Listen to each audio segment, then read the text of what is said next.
everyone, and welcome to the Jeff Buller Show. Today I have with me JJ Reynolds. JJ started his journey into digital marketing, running ads for content that he created a small agency. He quickly learned that most organizations don't use the numbers or the data to guide the decisions. And in a digital world, this is absolutely vital. He now focuses on assisting businesses in measuring and acting on their marketing data by running Mediauthentic and also teaching on his other platform, betterthandata.com. So he's basically about providing data that helps guide people in the decision-making in this very, very digital world. He helps eliminate the guesswork by strategizing companies using tools like Google Analytics and Google Tag Manager. He also helps people use Google Marketing Cloud, where he's able to predictably increase monthly revenue while measuring each channel step in the marketing journey. So this is a podcast about data to help you grow your company and control it. So welcome to the show, JJ. It's awesome to have you here. Hey, thanks so much, Jeff. It's a pleasure to be here. So, JJ, data is actually very interesting, and I want to get straight to the point on this. So why is data exciting? But before we do that, let's look at what got you into this data journey. Tell us your story of how you crossed the Rubicon and stepped into data, and you told me the story in the back channel, but how did you get here? Yeah, I'll give you the quick 2-minute overview, everybody. So basically how I started out was I was pretty good with a video camera throughout like high school and college, made some money doing videos for people in college, was like, I'm going to be a videographer. Started shooting videos with my little LLC that I started up and got like pretty good at it, got solid business there. But then realized nobody knew what to do with the actual video. So you get the video, be like, cool, all right, this is awesome. Then now what? And you're like, I made the video, pay me, I'll see you later. But then the videos would just sit either on a drive or on the about page of a website, which no one ever goes to. And so I was like, okay, let's try this Facebook thing out. If I push this button, it says boost. I can spend money, and then the numbers of views on my video go up. Cool. So I started running ads, early Facebook days when you could get a lot of outcome for very little dollar. Those days are kind of gone. Yes.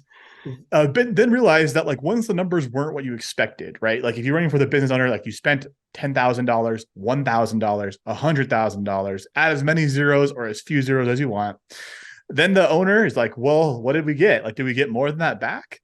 And you're like, I don't know. Like I said, boost. It said, I got you 10,000 impressions for $5. What do you know? So then it ended up diving on this world of okay, we need numbers. That's a thing that we have established that we need to know. We need outcomes. We have to have revenues. We need to have sales, all those pieces. And we need to know how those sales were achieved. Was it through the ad? Was it through the word of mouth? Was it through Google ads because the other agency is running? And so now that is all that we do. We are some of the best at strategizing, data collection, and visualization, so that you as an owner or a marketing director or a marketing person can then take action and not be bogged down by I don't know what number to look at. We bring those to the top and say, here, look at this. What are you going to do about it now? Okay, cool. So essentially you do two things. Number one, you actually create a dashboard to collect the data for the company or business. And number two, you actually then interpret that data and guide them in making sense of the numbers. Is that correct? Yeah. And the biggest thing is you have intentions and outcome. That's the two biggest things that every business has is you have an intention, you have an idea. I think we should run SEO for blogs. I think we should write 100 blogs this month for SEO, right? That's the intentionality. But then what was the outcome that was achieved? And so that's what we guide. And the goal is that with every one of our clients or one of our students over at Better Than Data is that you can look at that information and be like, we tried to do this thing. We ran ads. We spoke at a conference, whatever it might be. What was the outcome that was achieved? And was that in line with what you expected? Mm-hmm. And that's at the heart of it. A lot of nuance and nerdy stuff in between, but that's the heart. Okay, cool. So why should people be using dashboards and collecting data? We've talked about it, but so tell us the number one big reason, then actually maybe some other reasons to wrap that. Yeah, like the biggest thing that everyone needs to like listen, like to do, right? If you're like, I don't know what to do, the only way you're going to ever know that is if you have some feedback loop. We use Google Analytics. It's free for like go create an account, analytics.google.com, bam, got an account.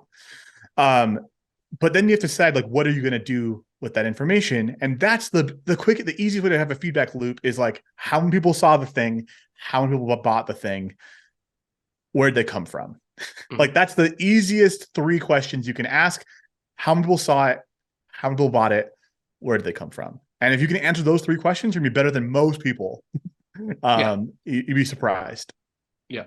So yeah, the reality is that people go, let's do some ads, and they're going, and then you also maybe getting traffic from organic search results, right? So people type in a question, comes up, and if you're good at what you do, in other words, creating content, optimizing for Google, you'll maybe appear on page one globally, maybe. So that's good to know.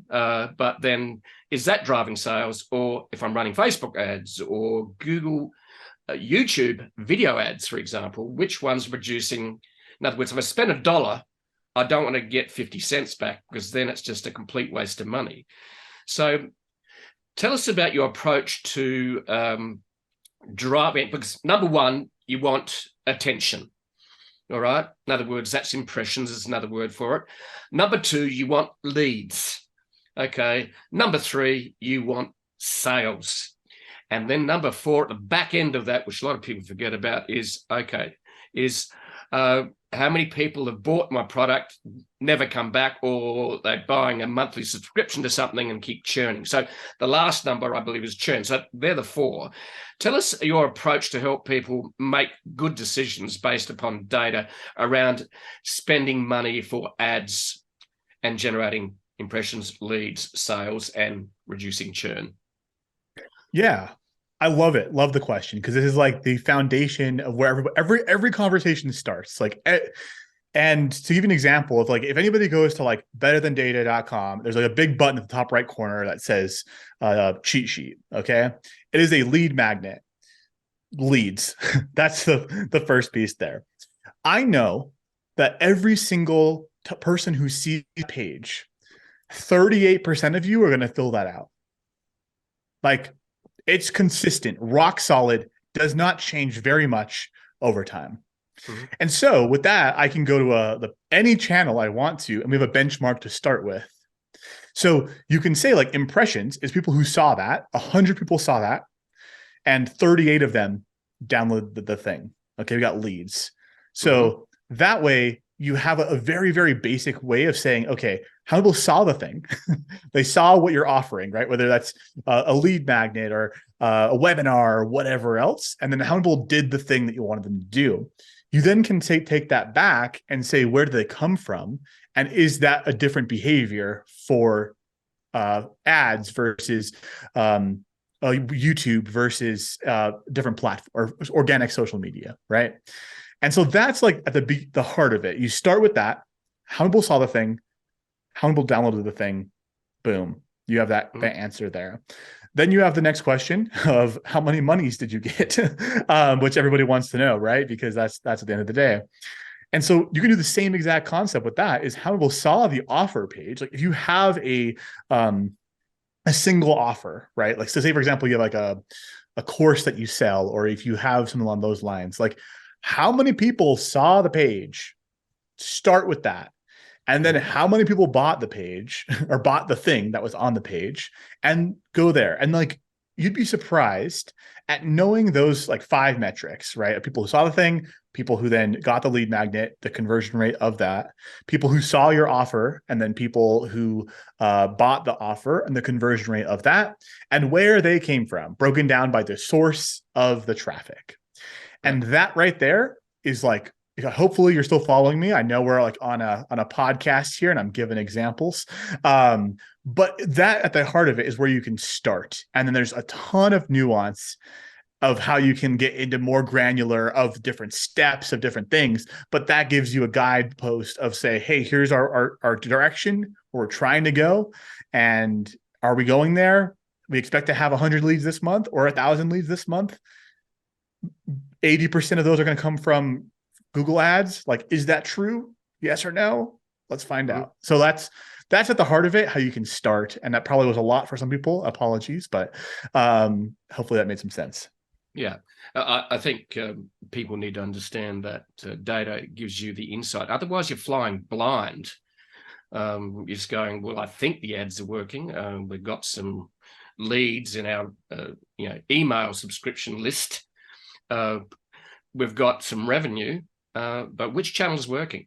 So some interesting questions here in terms of the landscape's changed. In other words, you used to be able to buy ads cheaply, and over time, ads have become much more expensive. You used to basically, back in the day, back in the early 2000s, you used to run Google AdSense, I think it was. So, and you could make, it was cheap, you could spend money, and it was not hard to get a return. In other words, spend $1, get $2 or $3, $5 back. So where are we today in terms of lead generation with paid digital media? I'd be interested in what you're observing. So it gives people some insights on what they should be doing. Yeah. So the cost per lead, I think across the board, like it used to be like you'd measure your cost per leads in cents. Yeah. I think those days are gone. It's now cost like in dollars. Like I'd say $2 to $5 is the range for the majority. And there's outliers on either side or cost per lead. What we're seeing from like the actual like implementation is there's kind of two different schools of thought that we've seen. One is you go lead heavy. You're like, we're going to nurture these people. We're going to like put an offer on the thank you page. 1% of people are going to take that. So hopefully it helps subsidize our ad cost. And then we have an awesome newsletter or automation series that's going to kind of get them into the like into our products, etc. Right. And another school of thought that we've seen is throw leads by the wayside. It's just so expensive now that we're just going to go straight for cost to acquire a customer.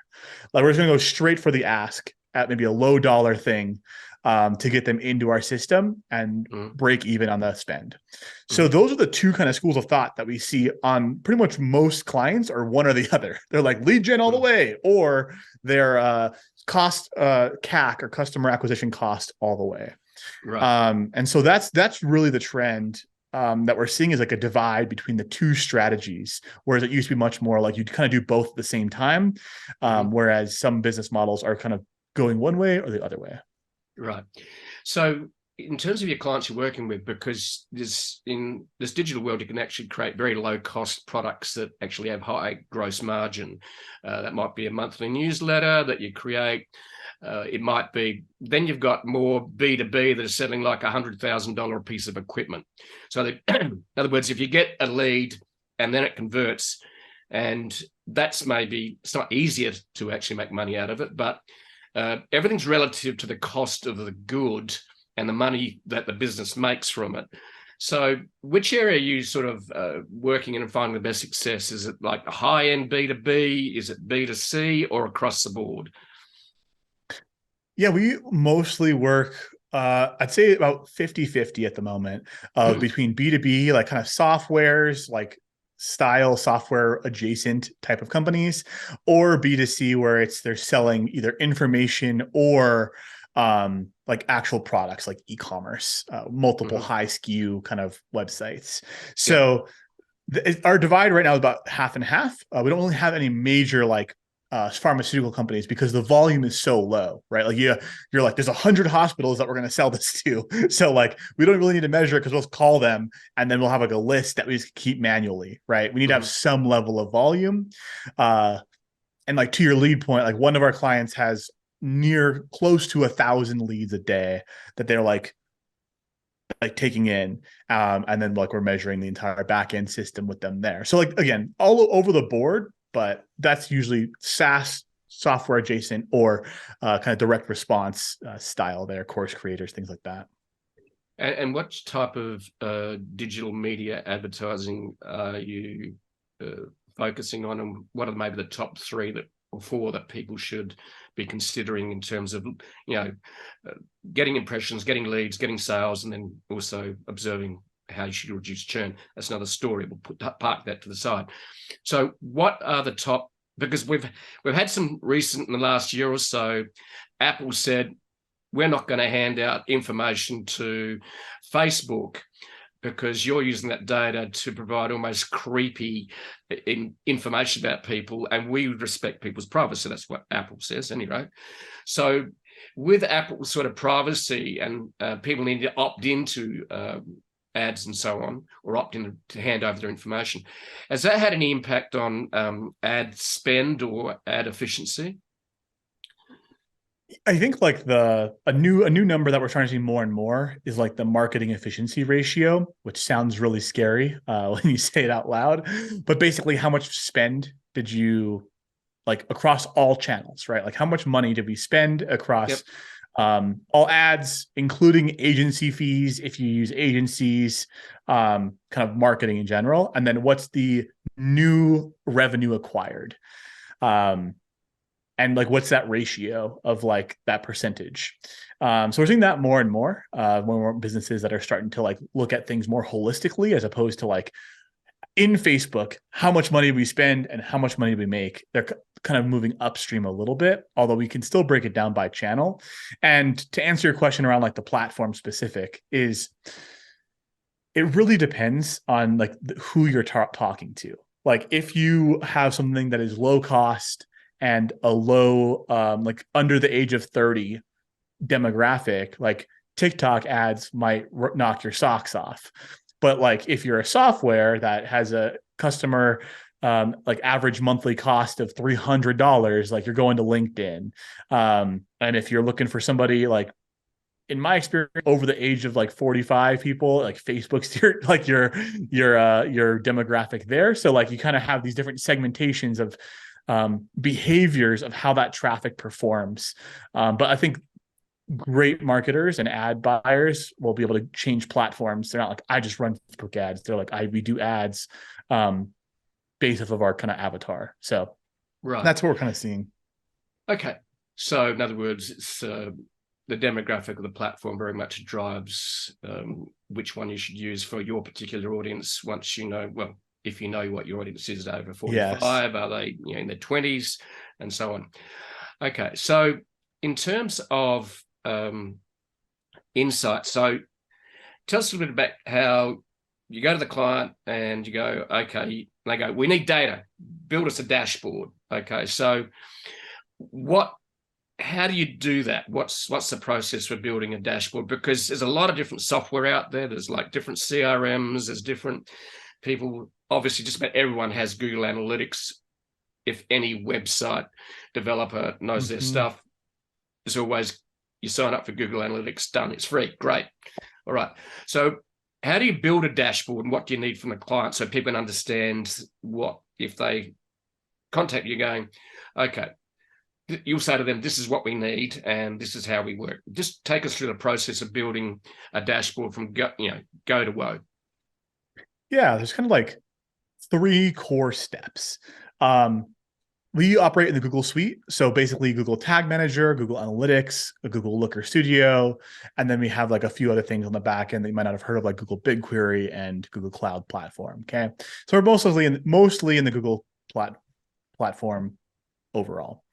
But on the like actual implementation standpoint is step 1, identify what you're doing. Like, what are you trying to accomplish? What's your goals? Yep. Yeah. What's your goals? You're like, hey, we're running traffic to this lead magnet, or hey, we're running to the offer. Like, what are you trying to do actively?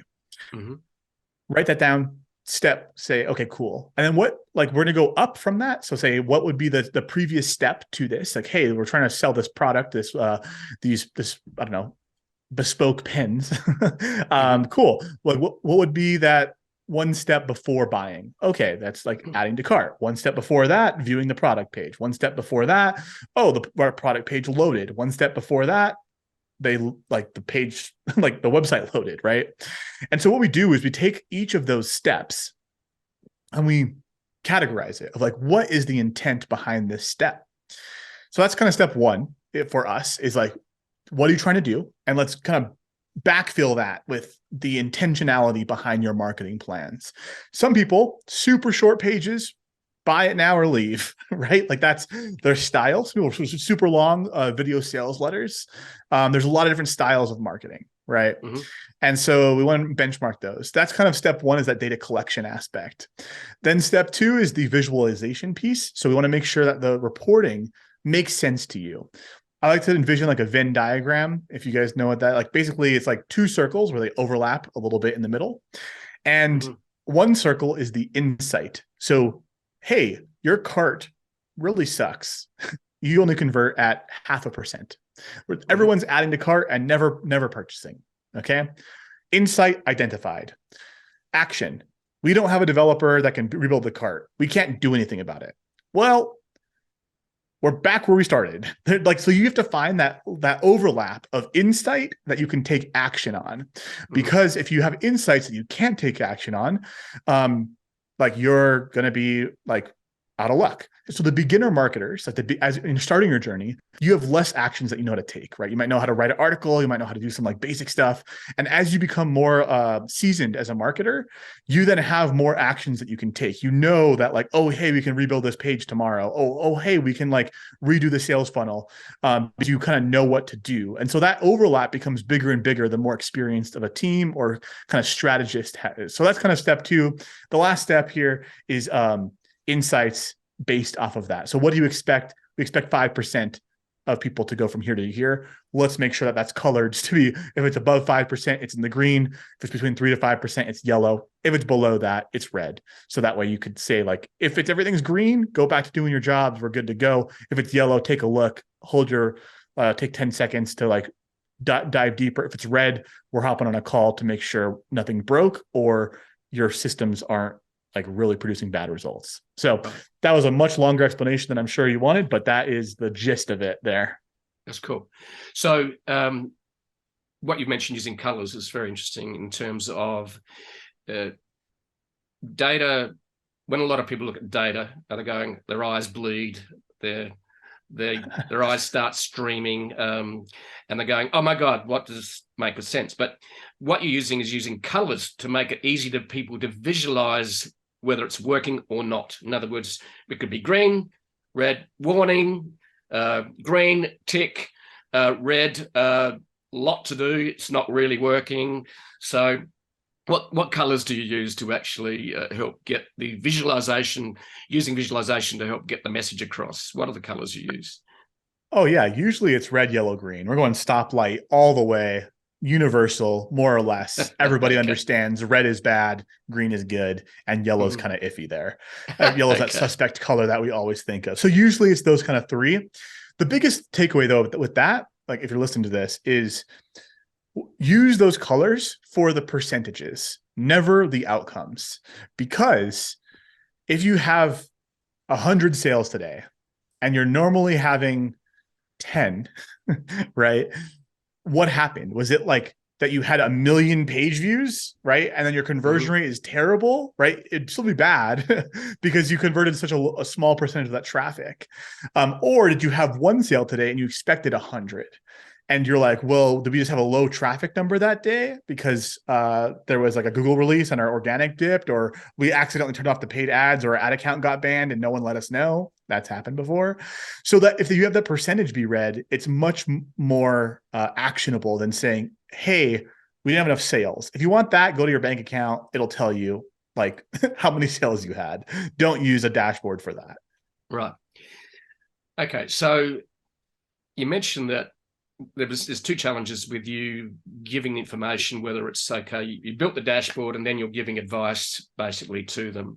So you're offering two services in a way: is dashboard build, I suppose, custom dashboard build, and then is ongoing reporting. So how's your business model on that? Do you sell it as a monthly subscription? Do you build the dashboard for a set price? Tell us about your business model in terms of your services. I'm intrigued by that. Yeah. So how we work is like it's a 3-month initial sprint. So we basically try to get, we kind of scope everything out. In 3 months, we get you pretty much the way that we expect to, like, hey, here's this, like it's delivered. But the problem is that you're building new funnels, you're adding new pages, you're doing new things, you're trying out a quiz instead of a lead magnet, you're doing a pop-up instead of a page, right? There's so many things that we change, and like most marketers don't even notice that they're changing those things. But all those nuances need to be reflected in the reporting. So basically how we operate the business model is like 90 days is like a sprint. And then beyond that is like a percentage of that like amount as like a monthly kind of retainer where we hop on calls. Usually it's like a weekly cadence. For most people, it's like a 30-minute call once a week. And then sometimes we go to every other week. And then we maintain everything. So as platforms change, as GA goes to GA4, as everything else happens, we make sure all those things are maintained and like the data is like congruent. And then we help with those insights of saying, what are you guys trying to do? Oh, hey, like here's how you measure that. Here's the outcome. Here's the percentage of the people drop off. Hey, the quiz is way worse than the cheat sheet or the webinar or whatever else. So let's drill into quizzes because here's the numbers. Unless you want to change the quiz or try again, like this is where it's at. So that's how our model works. Okay. And the businesses that work with us, like freaking love us. Like they are super loyal and they really enjoy like working with us there. Right. Cool. So the other challenge I'm sure you would have is like, okay, you report to your client, you build the dashboard, do a 90-day sprint. You then start reporting on a weekly basis, quick 30-minute call. Okay, so some of your clients, I'm sure you've struck it, is going, don't have the resources to do X, or don't know where to find the resources to do X. How do you find that in terms of advice? Do you have people you refer them to do like build a landing page, do a quiz, do Facebook ads? How does that operate? Because you don't. It sounds like you don't do that. You do more like just the data side and reporting and making sense of the data. So how does that? How do you work with clients that go, oh, I just don't know where to start? I'm doing this. I'm getting organic leads from my SEO results. I don't know how to do Facebook ads. I don't know how to do a quiz. Okay, how do you approach that? What's the modus operandi for your clients on that? Yeah, so it's a combination of like, is it an in-house thing that you guys should do, or is it like an outside contractor agency? We have a pretty big referral network for the majority of services, because we measure that we like our role as like the measurement department of our clients. That role is super important because you then know if your agency is working or not working. Like, you know, if that contractor is better than the other contractor that you worked with.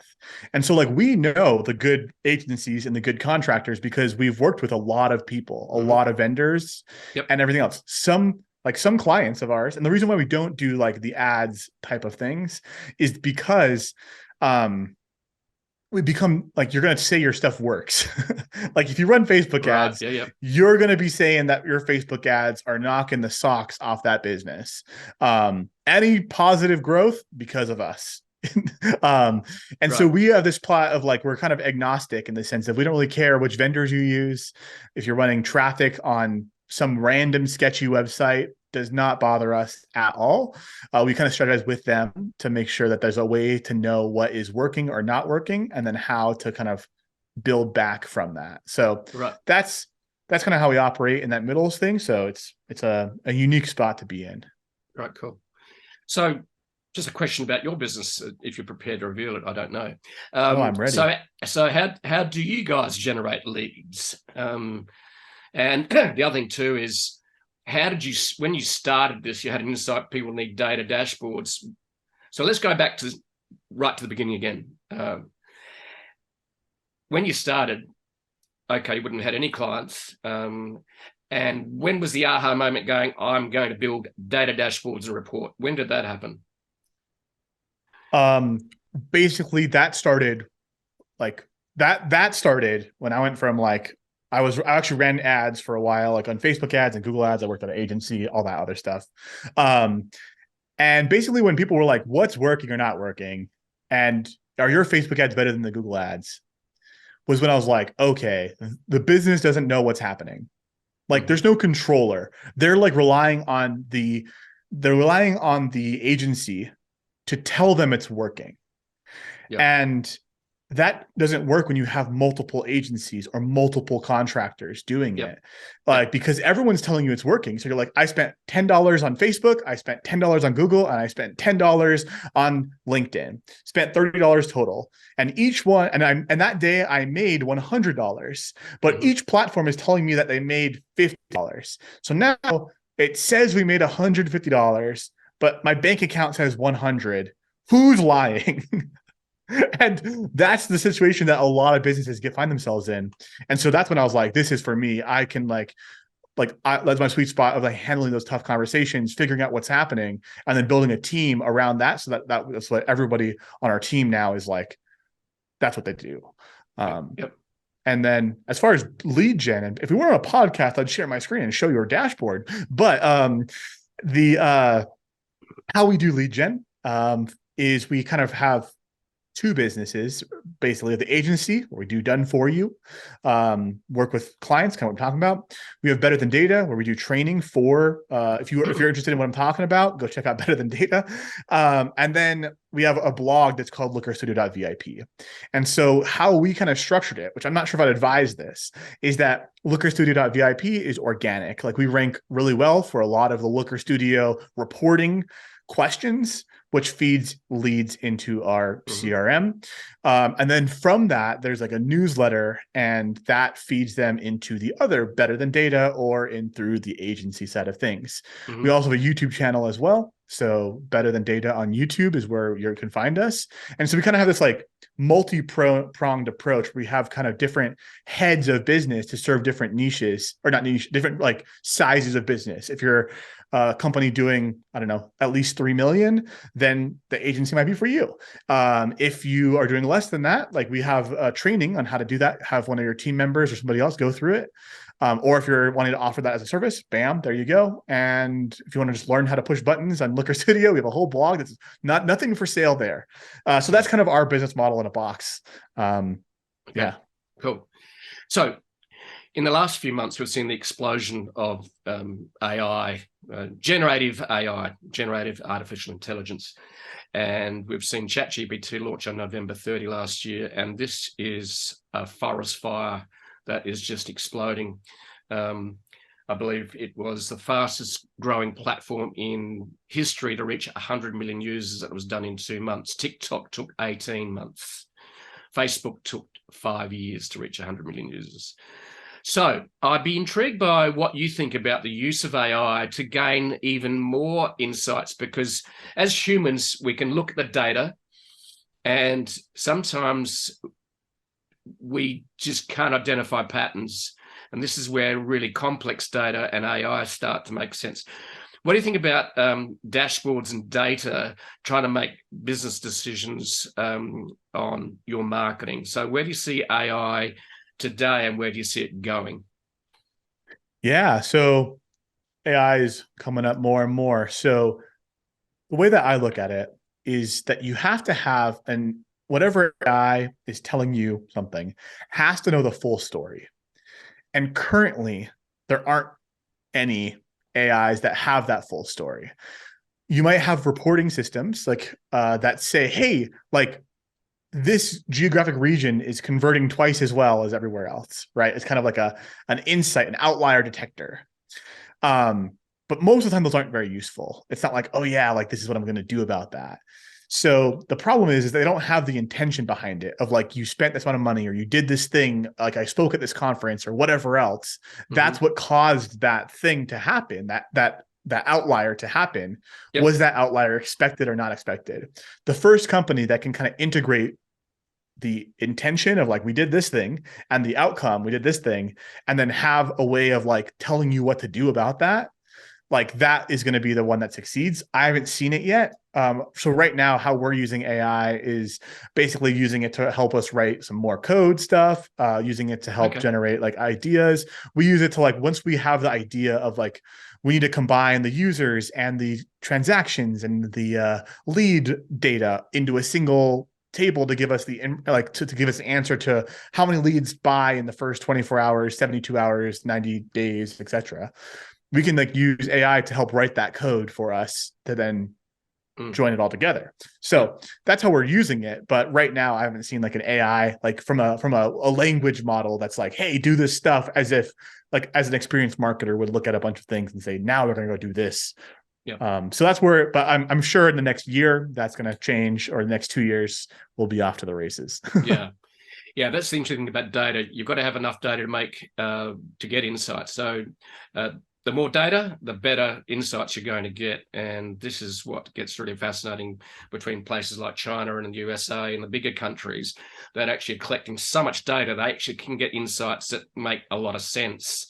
That if you're only collecting 100 pieces of data a day versus millions, the AI is just going, well, we sort of think this is happening, but we don't have enough data to get an insight from that. Now, the other thing I'm intrigued by is when you started, did you build the dashboard for clients yourself, or did you outsource that? And what are you doing today? Yeah. So when I started, it was all me. I do everything from the strategy to the data collection to setting up Tag Manager and Google Analytics and other tools and Facebook ads and setting up getting all the data, all the right spots. Now, we do that still, but now that the team handles a lot of that. We got really advanced setups. We got some basic setups and everything in between. So we do it all. We kind of handle the entire thing. And that's the beauty of it, is that you, the client, own it. How we set everything up. You're not buying a SaaS product that once you stop paying, it goes away. You're building an infrastructure that you have to maintain. So there is a cost, there is a cost to maintaining anything. But you own it. So you can customize it and change it and ebb and flow as a business does. So that's kind of what we do now. Yeah. Right. Cool. So, yeah, that's just it's good to know, because a lot of people don't have the technical skills to do something like what you've done. But that's what the digital world's about. It's about basically entrepreneurs, whether they got the ability to do some programming, ability to play with technical tools. So just to wrap it up, in terms of, you started this business, what, about 6 years ago? Is that correct, JJ? Yeah, 7 years ago, I think now, Yep. or almost 7, 6 and change. Okay, cool. This is for the entrepreneurs there. Everyone's got their own struggles. It's both joy and pain. What are some of the challenges you've had along the way that you've learned from? Ooh, challenges along the way. I'd say the biggest one for us was putting all of your eggs in one basket. And so for us, we'd have one really large client, a massive client that would be a huge paycheck, a huge payday. Yep. You're yes, but then that goes away and you're well, now what? Right? Feast and famine. Okay. So we basically learn that, and then we're okay, we need to diversify. So then we have kind of tiers of levels. So we've got the small businesses, the less than $5 million businesses. We got the $5 to $50 million businesses, and then the 50 million plus. So we kind of have tiers now, where the smaller businesses, we get awesome insights, awesome things, more structured. The larger businesses is usually more understanding what's happening, figuring out where you're going to go, because they're so large. There's 1,000 things happening at once. Right. And so we now have the tier approach, as opposed to just going after the huge companies there. So. Yeah. Okay. So in other words, don't put your eggs in one basket, which is important in terms of making sure that one client doesn't own you instead of you owning it. Now, the other thing that I'd be interested in too is a lot of people, especially small businesses, start up with very poor processes or non-existent. How important are systems and processes for you today? Ooh, extremely. Yeah, that's been our biggest struggle, I'd say, the past 12 months is dialing those in. I feel you break them at the one, when you're one person, you don't have any. You're just I'm going to do whatever I want. When you have 3 people, you have 2 people reporting to you, basically, at 3 people. And then you're okay, I can tell everyone what to do. But the second you add that 4th person and someone else is telling someone else what to do, and you're not the hub. You need to have really good processes so that everyone knows what they're expected to do, as opposed to just doing whatever they think they need to be doing. So that's been our like past 12 months is like our biggest growth internally, is getting those processes in play. Right. So that leads to another question in terms of what's happened since the pandemic arose, is that there's a lot of remote work being done now. So are you basically run a remote team now? Where are you placed today regarding remote work? I'm the biggest remote advocate you will ever find. Mhm. Yeah, so we are fully remote. Our team is like, we happen to live in Nevada. So like I live in northern Nevada, or in Reno, Nevada, which if you're in the United States, it's the state to the directly east of California.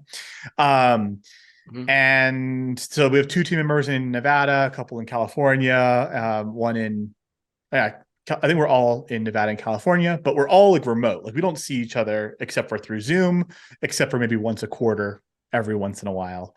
Okay. We'll fly out to see each other, but Cool. Nothing too crazy. Right, cool. Now, that leads to my last question, what I'm always intrigued about is, what are the tools that help you do that? Maintain systems and processes and also communicate. So what are the, I suppose, in this modern digital age of remote work, what are some of the key tools that you just can't do without? Yeah. If you go over to betterthandata.com/tools, like it's like tools we love in the nav, like we have them all listed there also. But off the top of my head, here are the ones that like love is Slack. Slack. We have all of our clients in Slack. We have everything in Slack. Slack's where it's at. Yep. Big Slackers over here. And then we have Notion for SOPs. So Notion is where most of our like SOPs live for those processes. Standard operating procedures. That's what you mean, don't you? Yes, yeah, the standard operating, like, so basically like how to do something in a replicable process. ClickUp is like kind of the project management thing that we use. So clickup.com, I think that's what it is. And then Zoom is the video place. Yep. So that kind of 4 is the core 4. And then add in a couple of little sprinkles on top, like Missive for like an email client, and like Loom for videos, and like a bunch of other ones, but like those are the core 4. So what do you use for keep your data and videos and so on? Where do you keep that? Yeah. Google Docs, so Google Drive, where do you keep it? Yeah, so we have Loom for like kind of ad hoc videos that are like, you can kind of delete them after they're recorded. Yep. Vimeo's where all of our like longer term videos, like if it's a video I'm going to keep sending to you.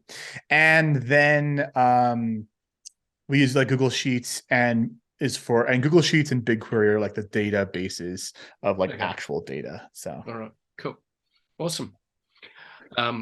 Yeah, just I'm always curious about what tools people are using, and because in the past the tools were expensive they had to be sitting on everyone's computer. Now they sit in the cloud, you can access them anywhere, which means that you can do it from your phones quite often as well. There's apps also that sit on your phone. Look, you can have a Slack app on your phone, so you can take them wherever you go. Yeah. So yeah, really cool to hear about the tools, and we use quite a few of those as well. So, but JJ, how can people find you if they want to build a dashboard and make sense of their data? How do they get? Yeah. If you are interested, Mediauthentic.com, there's an apply button. We have a GA4 sprint. If you're in the business of, if you need your GA4 set up, we have that for those smaller businesses there. So if you're interested, that's one thing. I'm on LinkedIn, JJ Reynolds. I post there quite often and get into fights all the time. So it's pretty amusing if you're interested in following somebody on LinkedIn to give you a little smile on your day. Okay. And then lastly is betterthandata.com if you're interested in learning. And you can find all those things have lead magnets, so you can give your email wherever your heart desires, hit reply. They all come to me so I can hit reply back. Awesome. Great. JJ, it's been an absolute pleasure to have a chat with you and learn about dashboards and data. And tell you what, guys, you've got to fall in love with the data and the insights you get from it. Otherwise, you're flying blind. And JJ and his team give you visibility and are truth tellers about your data. So thank you very much, JJ. It's been an absolute pleasure. Been a pleasure as well. Thanks, Jeff.